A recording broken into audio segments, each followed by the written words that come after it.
Хайырлы көн Ремзил әфәнде.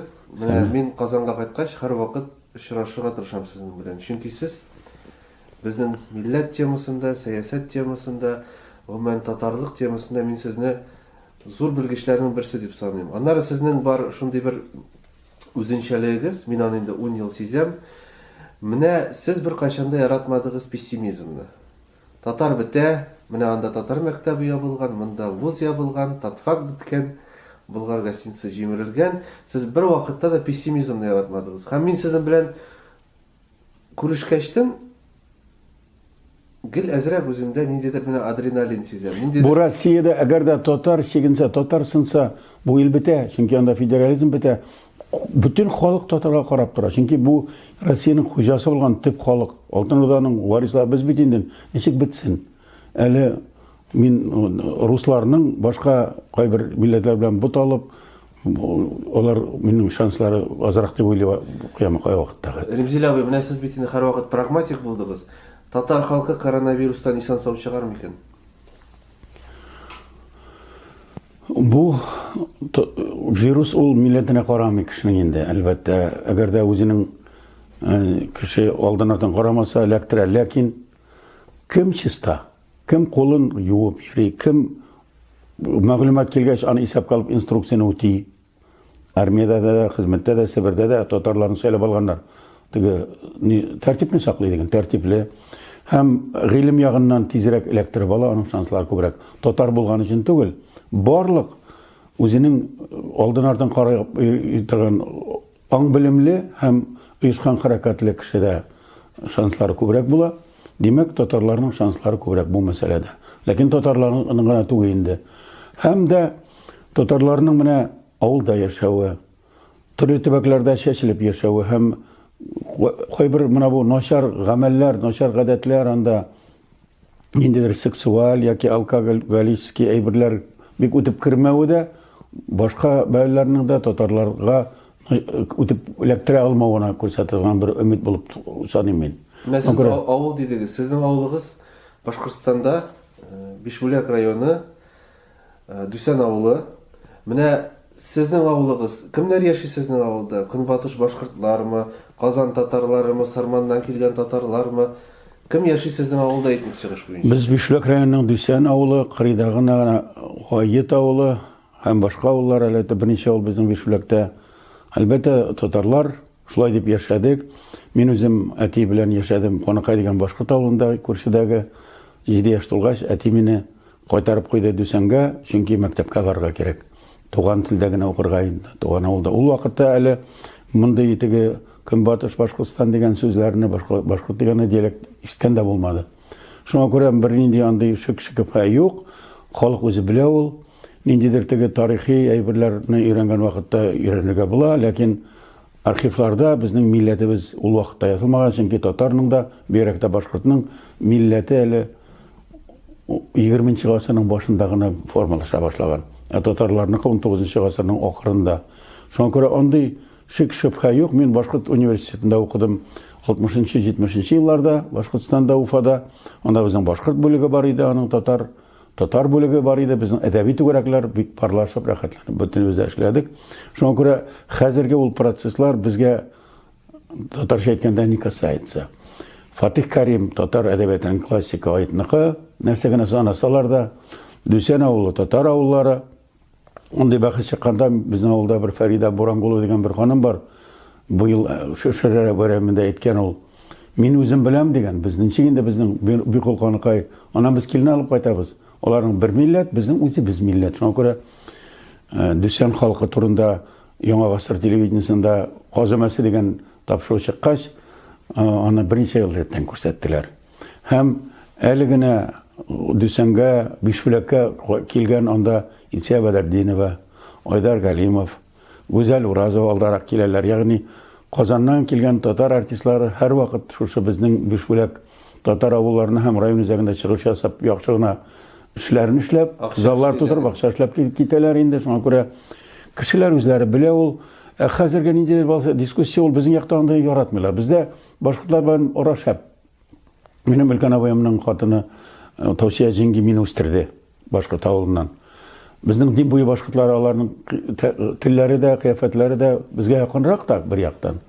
Икенче яктан, килен алып кайтабыз башкорт авылыннан. Алар үзләренчә сөйләшә, шуннан соң татарча да өйрәнәләр. Безнекеләр дә кияү булып, килен белеп баралар башкорт авылына. Ләкин һәркем аның бер тагы әкәмәте бар. Аерма зур булмагачтан біз шулай катышканнан менә ике телне дә өйрәнәбез, ике мәдәниятне дә. Мин авылда чакта да, районда чакта да бер сәгатьтә башкача укымадым. Ләкин башкача укыйм, сөйлим, язам, хәтта диктантка бардым. Чөнки башка телевизион карыйсың, театрын карыйсың, газетләрне укыйсың, журнал Башкортстан пионеры журналын карыйсың, газетен карыйсың, Агыйдел журналын укыйсың да, ул бит бер телнең ике версиясе генә. Шуңа күрә мин дә капма каршы. Мин мәсәлән, безнең якта, менә безнең Бишбүләк, Ярмәкәй, Туймазы, Федоровка, шушы якларда татар белән башкортны каршы кую юк. Бәлки кимдер Уфадан нәрсәдер мавыгып киләдер.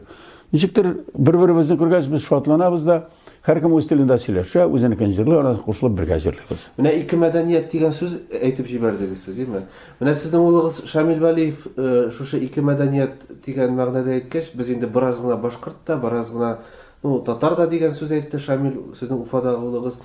Интернетта бик зур дискуссия булды. Менә сез моны ничек кабул иттегез? Шамилга сез нәрсә әйттегез? Минемчә, Шамил монда ни при чем.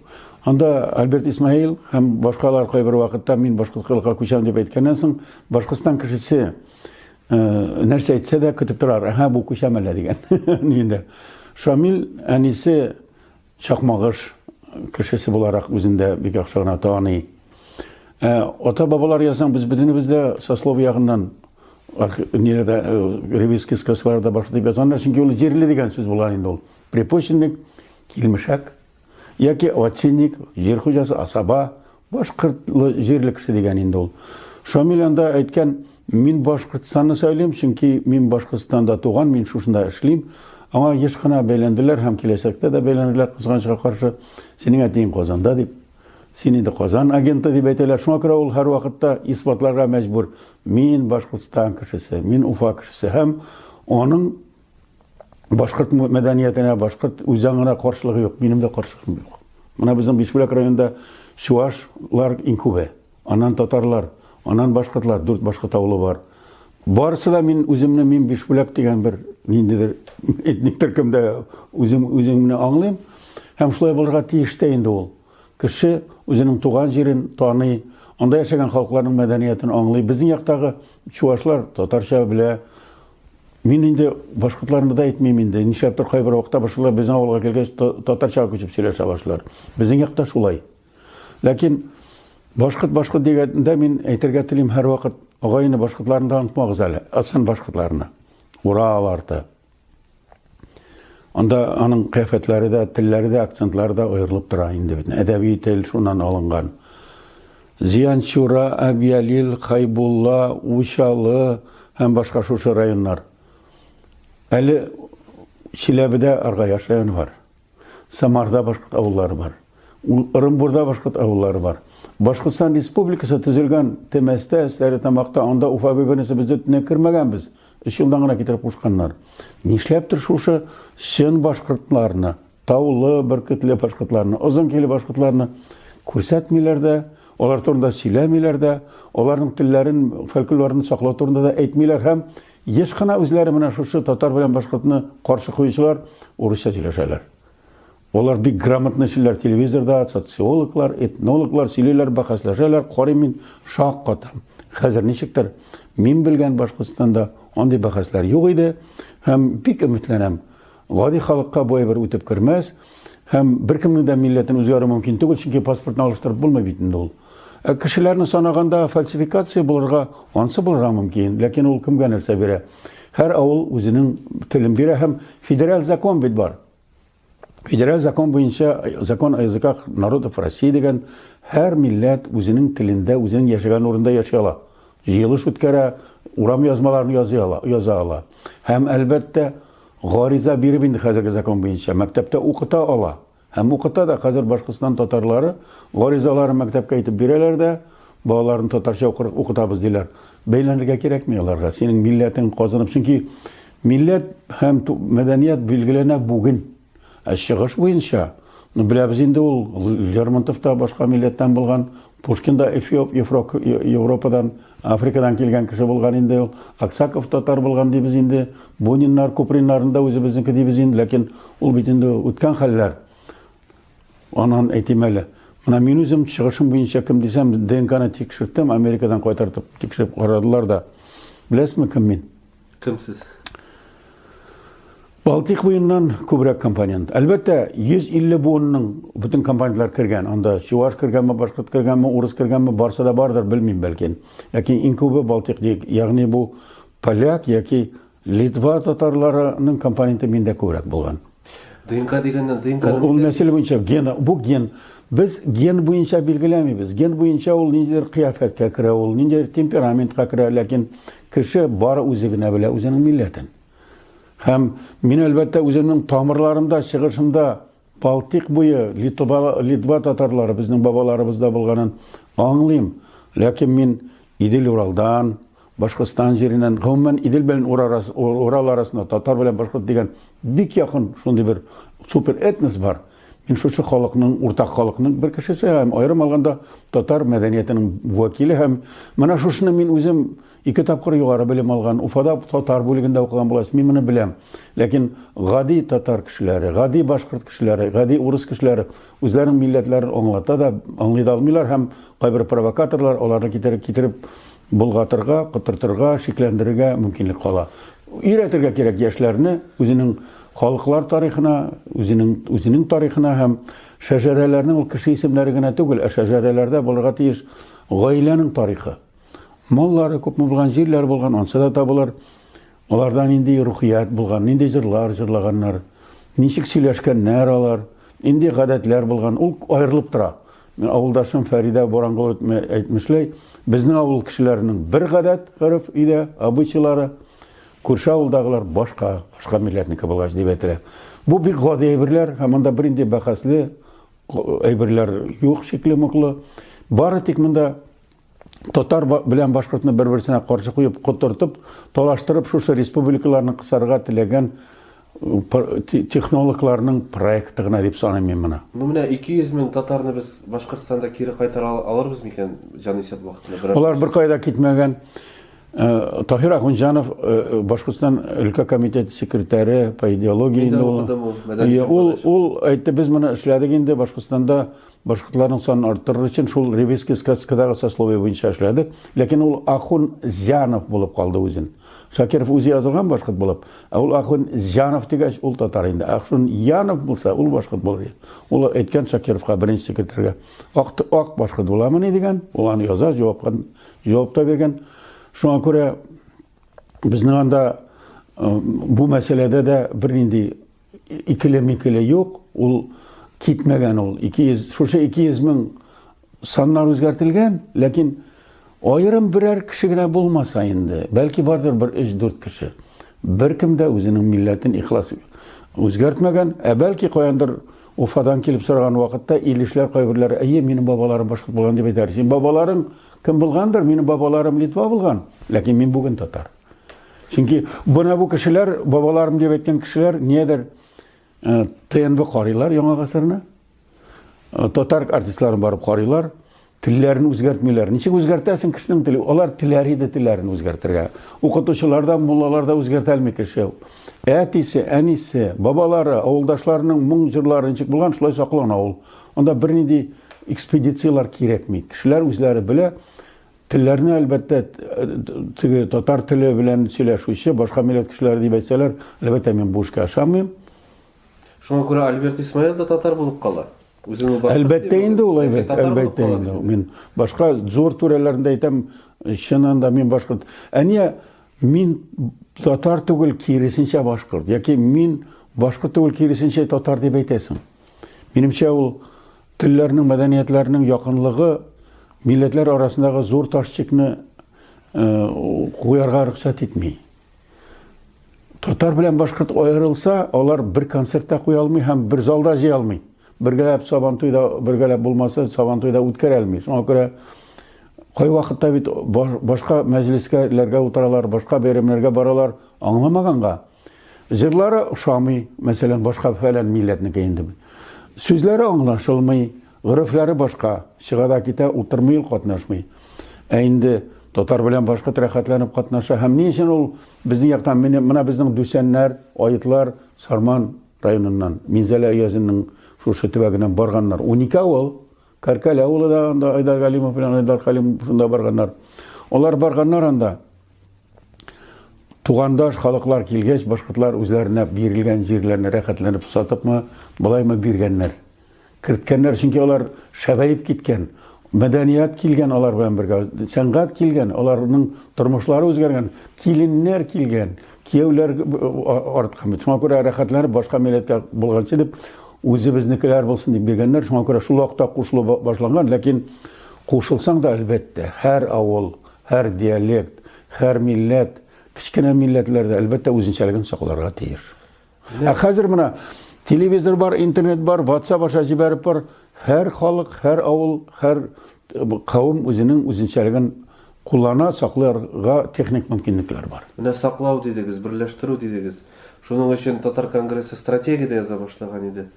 Стратегия кайчан була, Ренжир абый? Сез катнашасызмы бу эштә? Эксперт буларак барып катнашабыз. Әгәр дә әйтсәләр, әйдәгез үзегезнең версиягезне бирегез дисәләр, бер 3-4 битлекне мин 3-4 көндә әзерләп бирәм. Һәм кайбер тезисларын мин проектка мәгълүматлар буенча бирдем дә. Ягъни ул ансы да зур катлаулы сәяси эштер инде ул. Минемчә стратегия дип зурдан кычкырып кабул итәргә кирәкмидер ул аны. Яки кемнәргәдер шабытмыйм ул андый бер кычкырып, минемчә аны кычкырып әйтергә кирәкми, ләкин төп стратегияны безнең ул һәркемгә билгеле бит инде. Милләт булып сакланыйк. Тугандашлар белән, кардашлар белән, милләттәшләр белән туган телебездә сөйләшик. Мәдәниятебезне бер-беребезгә күрсәтик һәм милли үзаң тәрбиялик. Моның өчен без дәүләт системасында, муниципаль берәмлекләрендә килик һәм башка милләтләр белән әйбәт итеп яшик. Һәм үзебез яшәгән республикада, үзебез яшәгән дәүләттә шушы дәүләтнең кануннарын үтәп, әле мөмкинлекләр булган республикабызны саклыйк. Менә ул стратегия. Тагын инде үзгәреш булырга мөмкин ул. Һәм миңа бу бик кызык. Тагы әйтсеннәр, истәмә нинди булса, аларда булар, бәлки булар детальләр. Һәм әлбәттә бу стратегия проектларын мин төрле варианттан укыдым, ләкин анда әле моңа кадәр булмады. Демография, үрчү, кем каян, күпме халык, не ул безнең татар милләте сан ягыннан кими башлады. Не ул башка халыклар белән бергә теге шуша тирәсендә мавыгып китеп, шәһәргә күчеп, шәһәр модасы буенча телдән ваз кичә башлады. Менә бу миграция һәм демография һәм син татар икәнсең, 4-5 бала үстердә инде. Һәм теләгән кеше татар яшәгән төбәккә күчеп яши ала. Татарлыгың көчле икән, күп икән, үзенең авылында, шәһәрендә әз икән татарлар бар шунда. Татарстанга, Башкортстанга бар да яшә шунда һәм берләшеп, һәм сез бергә булгач, аның культурасы булган, театр академиясе булган кеше, бик чын, бик татарлар Татарстанга агып килә.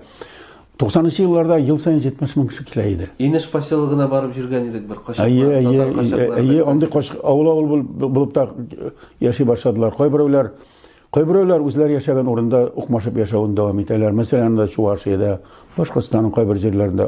Кайберәүләр анда үзләрен, әгәр дә татарлыгы булса, икенең берсе яки син анда сеңеп онытасың үзеңнең милләтеңне, гырыфыңны һәм әхлагыңны, яки үзеңнекеләрне эзләп табып алар белән барга кушыласың. Ул бары тик синең генә теләгең. Ә сиңа ярдәм кирәк булса, син инде тиешле җирләргә барасың, ярдәм сорыйсың, үзеңнең кардәшләрдән дә сорыйсың, дәүләт структурасына тәкъдим итәсең һәм үзеңнең акылыңны, хезмәткә сәләтлегеңне, тырышлыгыңны күрсәтсәң, андый кешеләр һәр кайда кирәк.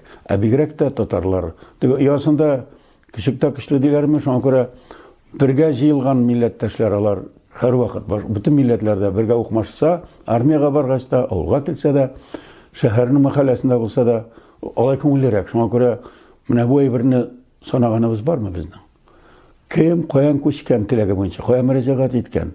Нинди ярдәм кирәк һәм ярдәм итәргә кирәкме, юкмы? 52-53% Татарстанда дип саныйбыз, бу әз түгел. Шуңа күрә мин бик аңлыйм башкорт милләтенең Башкортстандагы санының теге 25, 23, 28 дип булуы борчыганын. 1998 елдан бирле Татарстанда татарлар саны 52-55% дип санала.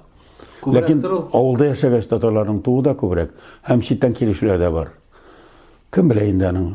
Бәлки күбрәктер дә, ләкин маңкортлар хисабына кемнәрдер кимеп тә бара. Шуңа күрә мин санның киметелеп санауына борчылмыйм, чөнки чын сан тагы да кимрәк булырга мөмкин, чөнки безнең шәһәргә килеп динен, телен югалткан һәм милләтеннән ваз кичкән һәм катнаш гаиләдә милләтне югалткан хисабына кими. Римзил абый, менә сез конгрессны оештырган кеше һәм узак еллардан соң конгресска кире әйләнеп кайткан кеше. Моны инде күпләр моңа әзрәк эштән әзрәк борчылалар да, аптырыйлар да. Конгрессның сәясәтенә сез бүген йогынты ясый торган кеше әле. Мин конгрессның интернет порталында эшлим. Анда дөнья дигән видео студия хәзер бит замана шуңа бара. Юаннар кызгысын алып барасыз. Анда матбугат бөтен мәгълүмат системасын карап, яңа гына чыккан газет журналларга күзәтү эшлим һәм гомумән әгәр дә мәгълүмат системасын үстермәсәк, милләт бөтенләй булмый. Чөнки ул мәгълүмат системасы ул мөхит мәдәниятне дә алып килә, мәгарифне дә үстерә. Шуңа күрә мин уйлыйм, иң мөһим тамырында утырам дип мин үземнең шушы яшымда инде 30 яшка елга якын хәзер шушы татар конгресс тирәсендә булу ул табигый. Хәзерге вакытта безнең буын, бу конгрессны башлаган буын тәҗрибәсе һәм ул вакыттагы идеализм булмаса, бүгенге безнең конгресс һәм татар җәмәгатьчелеге башка булыр иде. Ана Россия татарлары турында китап чыгардым бит әле. Автономный плавание дигән татар автономиясының тарихы турында. Үзебезнең булган беренче еллардагы гамәлләр турында искә төшеп торам һәм шушы мәгълүмат системасына үзебезнең карашны күрсәтеп торам. Бу минемчә татар конгрессының политикасына эшенә өлеш кертә, ләкин әлбәттә мин канәгать түгел. Кем канәгать? Хәзер безнең глобализация бик шәбәеп китте.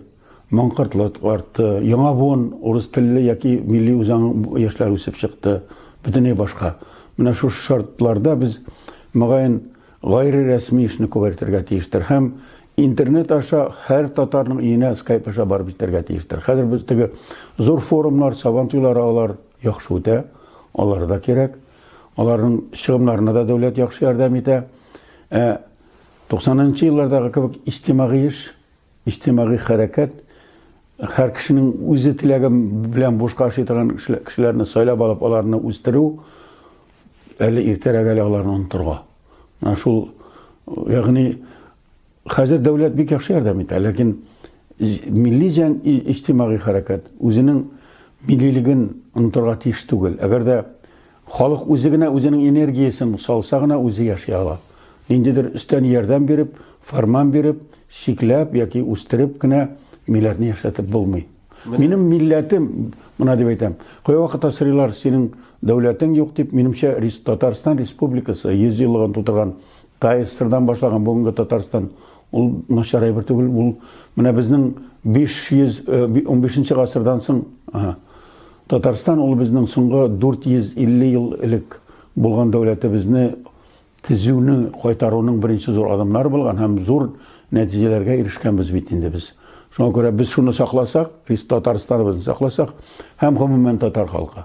Минем дәүләтем бар, ул Татарстан Республикасы һәм минем татарларым. Туган җиремдәге дә, татар яшәгән төбәкләрдә, алар икесе бергә, аларның милли оешмалары, үзләренең яшәгән төбәкләрендәге кадрлар белән бергәләп яшәү ул бик зур дәүләт һәм тегенди мондый вакыт дәүләтләрдән көчлерәк, зуррак. Менә мәктәпләрдә телне кызганычка каршы элекке кебек саклап калып булмады. Ә менә хәзер калдырылганын саклап калып булырмы сезнеңчә? Ничек сакларга аны? Бер җирдә дә әле туган телне өйрәнүне тыймыйлар бит. Ә нигә өйрәнмәскә? Минемчә хикмәт безнең үзебезнең татарларыбызда, ата-аналарда, алар ялгышып, туган телне белмәсәң бик грамотный булып китәбез дип уйлыйлар. Просто сөйләшергә, әдәбиятны, мәдәниятны аңлатырга, берничә телне белергә, тарихны аңлатырга, үзебез эшләргә моны. Һәм әлбәттә дәүләт рөхсәт иткән мәгариф, мәдәният системасы рөхсәт иткән әйберләрне кулланырга. Патша заманында мәдрәсәдә акча алмаган, газет журналларда акча алмаган беркемгә дә фәрман да бирмәгәннәр, милләтебез формалашкан. Туры килә хәзер шундый чакларында искә алырга һәм Аллага шөкер, әле ул яктан караганда, патша заманында караганда шартлар әйбәтрәк әле. Менә 18 март көнне Казанда без оештырдык штабы презентация. Мухаҗир шагыйрь, журналист Шихаб Нигъмәтинең мөнәсәбәтегез иҗтимагый хәрәкәт, Мәскәү татарларының Казанга килеп шушы китапны чыгаруы, оештыруы, галимнәрне, җәмәгатьчелекне җыелу, шулай ук бит инде иҗтимагый хәрәкәт. Менә сезнеңчә, никадәр Шихаб Нигъмәти илгә кайтты бүген?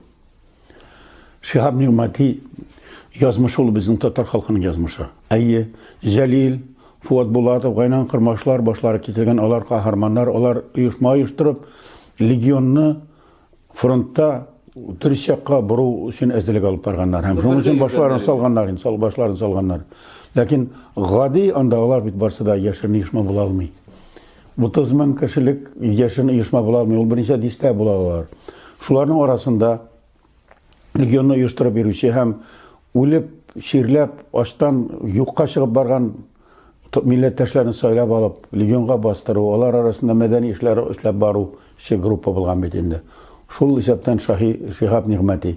Аны кем җибәргән бу эшкә дип әйтәсең? Зур галим Әхмәт Тимер, аннан соң ул Төркиягә киткән 43 елда. Әйе. Аннан соң башка зур кызыклы шәхесләребез булган. Гаяз Исхакый да, мәсәлән, 50 елларда Германияга барып, Азатлык радиосын төзүендә комитетта катнаша башлаган. Шуларның берсе ул. Һәм Совет режимы, милли сәясәтлек, миллилекне бетереп яткан вакытта татар хакыйкатен, татар хукукларын күтәрүче кешеләр булган бит анда. Гали Акышны да искә алабыз. Гариф Солтан, радионың директоры булган. Аннан да иртәрәк Шихаб Нигъмәти булган. Ул вакытта совет системасына каршы барып, татар милләтен күтәргән кешеләрне хәзер без, минемчә, зур хөрмәт белән искә алырга хаклыбыз. Чөнки башка милләтләрдә шулай. Рус милләтендә антисоветчик булганнар, большевикларга каршы булганнар, анда юденичлар, колчаклар, алар каһарман булып йөриләр. Кемләргә генә һәйкәл куелмый. Шуңа күрә үз милләтен сакларга тырышкан, үз милләтенең мәдәниятен, тарихын, хак тарихын ачарга тырышкан кеше безнең милләтебезнең кешеләре аларның. Әгәр дә аларның сугыштагы ниндидер канлы эшләр эшләнгән җинаятлар булса күрсәтсеннәр. Бу мәсьәлә минемчә тиешенчә тикшерелгән һәм сәяси яктан бәяләр буенча мөхөрләр сугарга кирәкми. Андый кешеләребез булган икән, ул безнең тарихыбыз. Әлбәттә, совет системасына һәм бәлки хәзерге Русия системасына да канәгать булмаган милләттәшләребез бардыр. Ләкин алар канун бузганмы? Алар милләтен яратканмы? Алар гомум дөнья кыйммәтләре алдында күпме бәяләре бар аларның? Шулай дип карасаң, безнең әле танышларыбыз бар, төрлесе. Римзил абый, менә штаб турында әйтеп киттек, име? Узган ел штабны Конгресстан чыгардылар. Штабны качан кайтарырлар икән Конгресска, менә сезнеңчә? Минемчә, монда бу ниндидер кирәкмәгән пиар уены гына булды ул. Минемчә, Мәскәү штабы милләттәшләр белән эшли торган шәһәр оешмасы, аның партнерлары Россия төбәкләрендә бар икән. Ул эшләсен, мин аны әйтергә уңайсыз булды инде ул. Кирәгә кирәк булды микән? Һәм әгәр дә ул штаб килә икән Конгресска бөтен дөнья чарасына булса, аны барыбер татар конгрессы чакырган булыр, һәм чакырыр иде. Минемчә, бер уен булды ул, ниндидер үзара аңлашылмаучылык кына дип уйлыйм. Мин бу эшкә андый зур игътибар бирмим. Мин уйлыйм, Конгресс җәмәгатьчелеге, милли шура әгъзалары инде дә булса берәр оешманы тибеп чыгару ягында түгел иде, мин шуны күрдем. Һәм аның җитәкчеләрдә ниндидер үзара аңлашылмаучылыкны бетерергә кирәк. Мәскәү татарларының шушы штабы үз теләге белән, үз хисабына шундый кызыклы, мөһим эшләр башкара икән, минемчә, моңа шатланырга кирәк һәм безнең җитәкчеләребез дә шундыйрак карашта тора дип уйлыйм мин. Әгәр дә менә Япониядә теге Корбангали белән Исхакычлар шулай талашып бер-берсе өстеннән шикаят язганнар, Япон жандармына сәясәт белән. Шуңа күрә Мәскәү татарлары бер-берсе өстеннән йөрсә, яки анда Казанда үзебезнең бер-беребезне фаш итеп йөрсәк, тегенән чыгарык, монан чыгарык дип, ул татар милләтенә зыян булачак. Минемчә, бөтен дөнья татар конгрессының эчендә булу аның программасын һәм уставын үтәү. Ул татар милләтен яшәтергә, җирле хакимиятләр белән хезмәттәшлек итеп, татар яшәешенә ярдәм итәргә һәм дуслыкны ныгытырга дигән һәркем үзен татар конгрессының әгъзасы, үзәгендәге алдынгы төркеме дип саный ала. Бәлки штаб бер нәрсә дөрес эшләмидер. Менә сез 30 ел сезнең милли эштә стажыгыз, бәлки сез берәр киңәш бирерсез. Белмим, мин 90-нчы елларда ишетелә иде, Мәскәүдә элита татарлары бар икән, безнең суверенлыкка каршы икән дип. Шуннан соң без күрдек анда хөрмәтле академикларыбызның латинга каршы әйткәндә кайбер җиргә имза куйганнарын. Мин шулап йөргән идем. Аллага шөкер, Мәскәүдә бик куе канлы, бик көчле, гайрәтле татарлар бар икән. Һәм аларның программалары миңа ошый. Татарлар Мәскәүдә яхшы эшләп китсеннәр, яхшы карьера ясасыннар, бай яшәсеннәр дип яшиләр икән. Шуңа күрә мин бу штабның әлеге мин белгән кадәр эшчәнлеге белән бик канагат. Һәм аларның берсендә дә мин Татарстан, Башкортстан яки Мәскәү хакимияте белән талашу ниләре, галәмәтләрен күрмәдем. Бары тик көндәшлек була куя вакытта, көндәшләр белән дә ничектер нитәргә кирәк. Җайларга кирәк, игътибар итмәскә кирәк. Минемчә, яхшы эшләр эшләү һәм бигрәк тә хәзерге шушы мәгълүмат эшләрендә интернет, шилтәр, бигрәк тә Мәскәүдә татар яшьләре шәп бит. Алар социаль сетләрдә эшләр. Шушы эшне яхшы итеп башларга кирәк. Һәм арада кемдә каршылык чыгара икән, аның мәхкәмә эзләп йөрмәстән дә минемчә игътибар итмәскә кирәк. Үз эшләре белән эшләсеннәр. Шөгыльләнсеннәр, дәвам итсеннәр шушы эшне. Һәм әгәр дә кемдә булса канун буза яки татар милләтенә зыянлы эш икән, аны әйтәсен дә төзәтәсен. Бер куркыныч бар. Ниндидер яшерен җинаятлар булган, мин белмим андый хәл. Яшерен җинаятларны аны тикшерүче прокуратура бар, следственный комитет, башка органнар бар. Алар аны тик ятмый, алар табалар. Гамәли эшне, оештыру эшен, милли эшне хәзерге четерекле хәлләрдә, төрле милләтләрнең шундый шовинизм арткан вакытларда Мәскәүдә һәм Мәскәүдәге интеллигенция белән бергә төбәкләрдә эшләү ул бик кирәкле. Мин уйлыйм, менә шәхсән мин үзем конгрессның ветераны буларак, мин сез татар конгрессының бер алдынгы бер төркеме дип саныйм, бернинди проблема юк. Ревзил абый, менә рәхмәт шундый сүзләрегезгә. 10 ел элек сез бүтән татар газетларын укып барадырыгыз. Менә без штабка да тырышабыз каталогта булган бүтән газетларны яздырырга. Хәзер сез шулай ук яздырасызмы? Укырай бер табасызмы анда? Мин татар конгрессында күзәтеп барам бит. Мин укыйм, тулысынча укыйм. Ярты ел сайын шул 5-6 меңлек яздырам инде. Мин санап чыгалам. Чынында кирәк ул укып чыгу, укып бару кыен икән хәзер. Чөнки алар сыйфаты буенча да яңа бәяләр килә башлады. Аларның сайтында карыйсың. Аларда үзгәрергә тиеш. Аларда модернизацияларга заманлашырга тиеш. Ләкин мин ватаным Татарстан, шәһәри Казан, Ирек мәйданы, Акчарлак, мин үзем белгән язмаларны әйтәм инде. Идел журналы татарчасы һәм русчасы, Казан утлары, гаилә һәм мәктәп, мәгарифне кирип кенә алам инде. Тагын инде журналлар бар икән. Татарлар газетасын. Татарлар газета, татар конгрессының үзебез язабыз инде. Менә һәм китапларны карап торырга тырышам инде. Ягъни без әле мәгълүмат мөхитендә яшибез. Безне бүлерләр. Төбәкләргә бүлерләр, сәяси партияларга бүлерләр, ләкин безне төркемнәргә бүлерләр, ләкин безнең бер мөхитебез бар, мәгълүмат мөхит. Менә шушы мин әйткән газетлар алны мөгаен күпләр алдырырга өлгермәс дә. Әле бер-икесен алдырсагыз да әйбәт булыр. Әле мин мәдәни җәмгыять әйтмәдем, һәр вакытта әйтелә торган һәм башкалар Сөембикә журналы бар. Мәгълүмат мөхитендә интернетлар барса да күренә. Көн сайын карап баргала. Матбугат туры дигән интернет шелтәре бар. Хәзер татар милләтен берләштерү бик җиңел. Чөнки Ташкенттан журнал сорап килмиләр. Мәскәүдән дә сорап килмиләр. Хәзер ачасында укыйсың. Бик кирәк булса китабында биреп җибәрәбез, журналында биреп җибәрәбез, интернеттан карагыз. Ягъни хәзер уникаль шанс туды. Менә яшьләребез генә телебезне дә белсен. Телебез белгәннәр, белмәгәннәрне Звезда, Поволжье кебек башка газетлар да бар. Шундый мөмкинлек бар. Шул мөмкинлек инде һәр дарулар, шифалы суйлар килде. Шушы бала инде авызын ачып, ютып кына җибәрсә икән. Шушы рухи мөхитне, рухи азыкны. Мәгълүмат дигәннән китап чыгаргансыз, канатлы сүзләр дигән. Бу китапны каян алып була? Нинди китап ул? Безнең татар кешеләре шундый кызык бит ул. Илгизар Гыйзатуллин дигән абзый Мизаләдән пединст бетергән дә Казанда. Укытырга җибәргәннәр Бәләбәй колледжына, педучилищега. 55 ел шунда укыткан ул.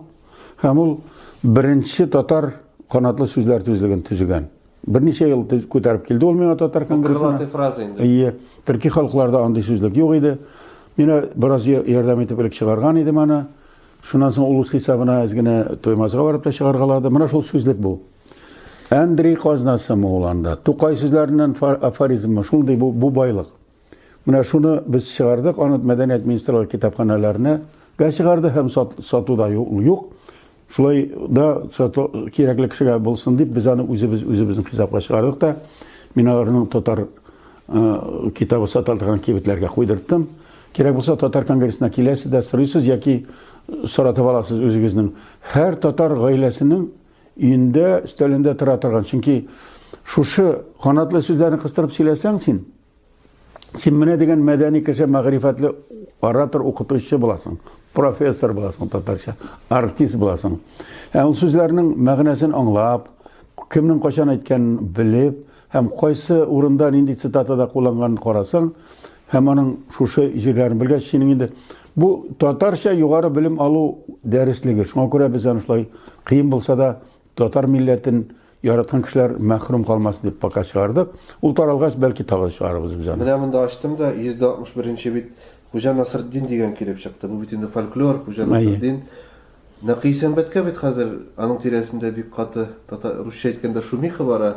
Тикшерү. Нәкый Сәнбәт менә кыска гына әйткәндә сез ничек бәяләрегез бу ситуацияны? Нәкый Сәнбәтнең иҗаты, тормышы, фидакарлыгы шундый. Ул беркемнең дә иҗатын, хезмәтен үзенә алырга ихтияҗы юк аның. Димәк, карак түгел. Ягъни ул карак дигән роман аны киресенчә зур итеп аны танырга, юбилеенда зур ярдәм итәргә генә булды. Пиар булды. Һәм мин аны, менә мин беләм бит, Нәкый Сәнбәтнең мин Товарищеский урамдагы өендә булганым бар. Суверенитет яклап, имза кирәк булганда кирип алдым. Шул кадәр шундый кешенең гади генә квартира, шыгрым тулы китап иде. Мин аны беләм. Ләкин хәзер менә шушы janjal чыкканнан соң ул турыда, аның турында чыккан мәгълүматлар күренгәч, иҗаты турында чыннан да Нәкый Сәнбәт кебек зур шәхес, андый талантлы шәхес, Тукайга ярашырлык, чагыштырырлык иҗат булган икән, алай юк дип уйламаган идем. Ләкин Нәкый Сәнбәткә ярдәм булды ул, менә шундый яктан булса да. Шуңа күрә Нәкый Сәнбәт, Әмирхан Еникиме, башка классиклармы, Фатих Әмирханмы, Каюм Насыримы, Шәриф Камалмы, башкалармы, без аларын беләбезме соң? Без бит балаларыбызга шуларны алып, аларның күбесенең интернетта иҗаты бар инде. Өстәлебездә шундый китаплар булса, аларның җөмләләреннән куелган әсәрләрнең цитатлар булса, Милли университет, тәрбия ысулы һәм төрле карантиннар, вируслар чыккан вакытта рәхәтләнеп игътибарны кирәк якка юнәлтә торган чара бу.